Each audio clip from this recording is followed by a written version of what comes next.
В эфире вечерние новости. В студии Василий Раченко. Здравствуйте. Смотрите сейчас. Пожарный десантник авиалесоохраны получил травмы во время прыжка с парашютом на территории Нерюнгринского лесничества. В России запустят пилот по внедрению новой системы оплаты труда в здравоохранении. Она направлена на выравнивание оклада и стимулирующих выплат. Эссех Туймады в очном формате отменен, но главное спортивное событие Игры Дегына состоится. Новые лесные пожары выявили в 3 районах Якутии. Об этом сегодня сообщили во время онлайн-совещания КЧС, который проводил председатель правительства региона Андрей Тарасенко. В Хангаласском районе действует 2 лесных пожара. Один на территории Жимконского наслега площадью 2 гектара, еще один 310 гектаров. Один в Мегино-Кангаласском районе, а в Усть-Майском огонь находится в зоне контроля. Ситуация остается сложная. Это по Вилюйской группе районов, Нюрбинском, Сунтарском, Верхневилюйском районах и на территории Тампонского района, в районе населенного пункта Хандыга.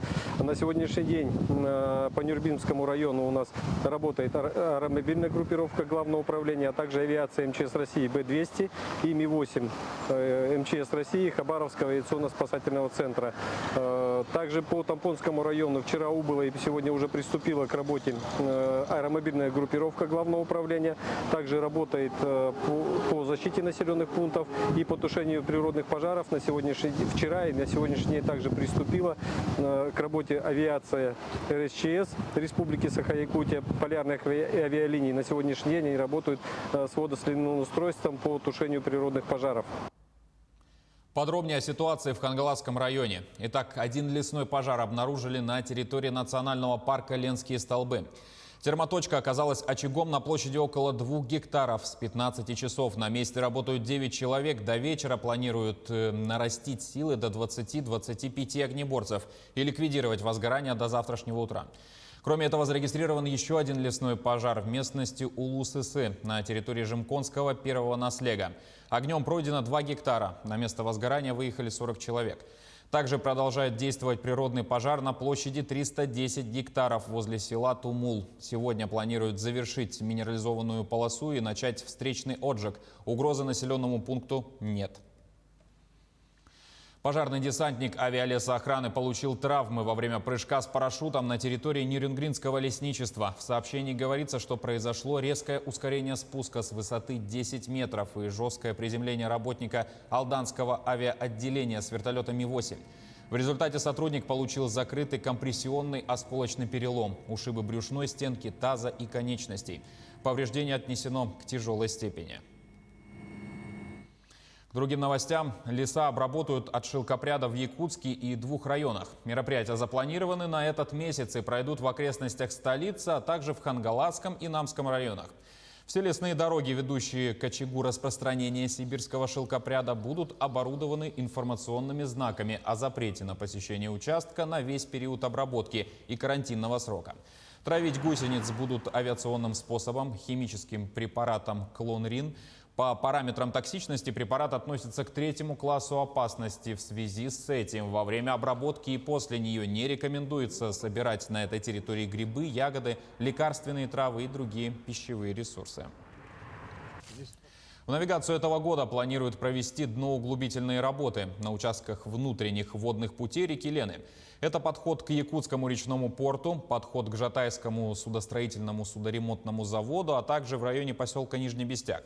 В связи с узкостью фарватера на подходе к Жатайскому заводу вводится запрет на движение маломерных судов. К эпидобстановке. За минувшие сутки в Якутии еще 100 человек заболели коронавирусом. Из них в Якутске 61. По 7 заболевших в Мегино-Кангаласском и Хангаласском районах, 5 случаев в Усть-Алданском, 4 в Верхневилюйском.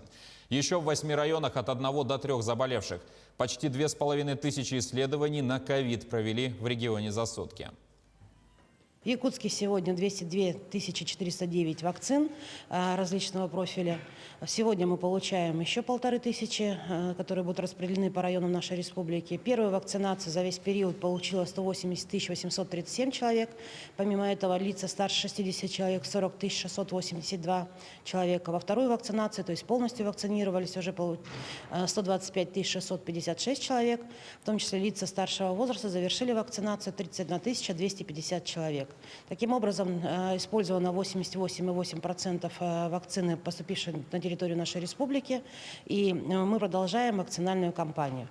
Мы точно так же призываем всех получить вакцину в любых пунктах, которые приближены к вашему дому. Сегодня можно провакцинироваться как в медицинских организациях, мобильных пунктах, и кроме того, можно пригласить вакцинальную бригаду к себе на производство.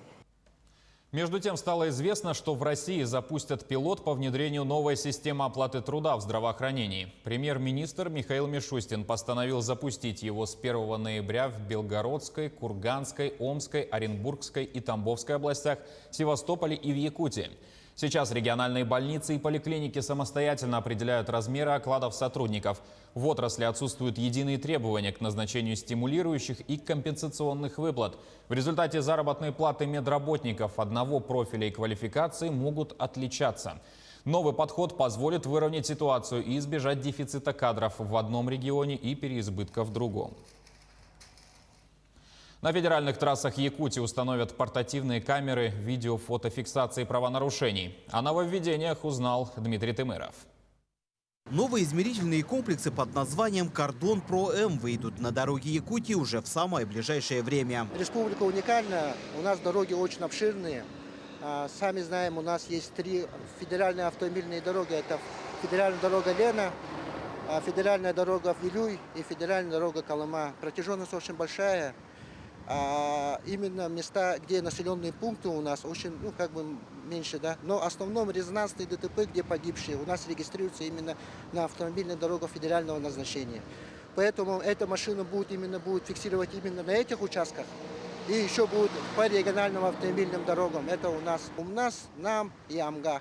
Измерительные комплексы с видеофиксацией осуществляют автоматическое измерение скорости движения транспортного средства с одновременным распознаванием номерных знаков и автоматическим выявлением разыскиваемых транспортных средств. Имеется возможность загрузки баз розыска непосредственно на комплекс. Дополнительно комплекс может автоматически классифицировать транспортное средство по основным категориям – легковые, грузовые, автобусы. У нас камера находится внутри автомобиля и фиксирует во время движения встречные и попутные направления движения автомобиля. А данные передаем вечером, выгрузку делаем в управление автомобильных дорог. За сегодняшний день сколько там нарушений или поток тоже. По словам специалистов Управления автомобильных дорог Якутии, данные камеры будут установлены в рамках федеральной программы «Безопасные и качественные автомобильные дороги» и в рамках указа президента страны о снижении смертности на дорогах России. Дмитрий Тымыров, Григорий Хлопков, Якутск. Выставку «Сохраняя традиции» открыли в Якутском музее истории и культуры народов Севера имени Ярославского. Организаторами выступило само учреждение и школа высшего мастерства СВФУ «Уран-ИС». Выставка знакомит с самобытным традиционным искусством народа Саха. Можно увидеть работы народных мастеров, реконструкцию национальной мужской и женской одежды, начиная с 17 века. Кроме этого, представлены древняя национальная посуда, убранство верхового коня и предметы с археологических раскопок, начиная с 1930-х годов. Выставка продлится до 21 июня. Здесь представлены именно якутская народная одежда, начиная с 17 века, 18 веком, городской стиль 19 века, это значит платье халадая, нолохсон, да, катылахсон, и, конечно, современные виды одежды, то есть платье халадай, жилеты и так далее. Международный день архива отмечают сегодня. Он берет начало с 1949 года и призван привлечь внимание общества к сохранению исторического и документального наследия. Одним из самых крупных архивов на Дальнем Востоке является Национальный архив Якутии, в котором хранится 1,5 миллиона различных дел. С частью из них ознакомилась Ульяна Шагина. Архив – привычное место работы для научного сотрудника Саргаланы Никитиной. Она здесь постоянный посетитель. К примеру, сегодня ищет данные о следах проживания по северным рекам из документов конца XVIII века. Самое сложное здесь почерк писаря, утверждает историк. Правилописания совершенно другие. Слитное написание слов, то есть вот разделить в строчке отдельные слова, найти их. То есть вот это вот довольно сложно. И в этом как раз помогают работники читального зала. Работа архивистов одна из самых кропотливых. В отделе реставрации об этом знают не понаслышке. Здесь ежедневно чистят от плесени и пыли, клеят и делают картонные обложки старым документам. В день обрабатывают порядка 50 листов архива. Вот можете посмотреть, это вот эти же документы идут. Верх был весь поврежден плесенью. Это самый бич нашего времени сейчас, потому что плесень, она наносит невозвратимую утрату документов, потому что документ, считай, что уже испорченный. После восстановления бумаги еще одна работа – защитить документ картоном. Кстати, прессовка и резак здесь еще 60-х годов прошлого столетия. Точнее, оборудование не найти, признают сотрудники архива. Режет точно, а главное аккуратно. Картон, кстати, тоже специальный, из Финляндии, а бумага для реставрации из Японии. Японская бумага, БКР, он не приносит вред документов. Кстати, у нас и специально бескислотная картона, тоже, наши и бумаги, и картоны не приносят никакого вреда документам. Сегодня в Национальном архиве хранится 1,5 миллиона документов. Много из них еще с 2014 года начали переводить в электронный вид. Кроме того, оцифровываются и описи, то есть названия документов, чтобы сократить время поиска. То есть сейчас в электронном виде у нас доступны материалы по семейным спискам 27-28 годов, метрические книги с 1896 года по 20 год, ревизские сказки. С ними можно ознакомиться любому человеку, зайдя на наш сайт Национального архива, пройти по ссылке программы АИСЛР архив и зарегистрировавшись там. Сегодня оцифровано уже 70% таких описей, и работа в этом направлении только продолжается. Кроме того, оцифровываются и военные документы периода Великой Отечественной войны. Только в прошлом году в электронном архиве зарегистрировано порядка 20 тысяч посещений. Ульяна Шагина, Григорий Охлопков, Якутск. Эсэх Туймады в очном формате отменен, но главное спортивное событие в рамках национального праздника «Игры Дыгына» состоятся. Финальная часть турнира по национальному многоборью пройдет 26 и 27 июня. Получено разрешение на проведение мероприятия от Роспотребнадзора. Местом для состязаний станет спортивная арена стадиона Туймада. Соревнования пройдут без зрителей. Все 12 финалистов продолжают подготовку. Напомним, победитель игр Дыгына этого года получит суперприз – 1 миллион рублей. Атлету на втором месте вручат ключи от квадроцикла, третий призер получит мотоцикл. На этом пока все. Спасибо за внимание и до встречи в эфире.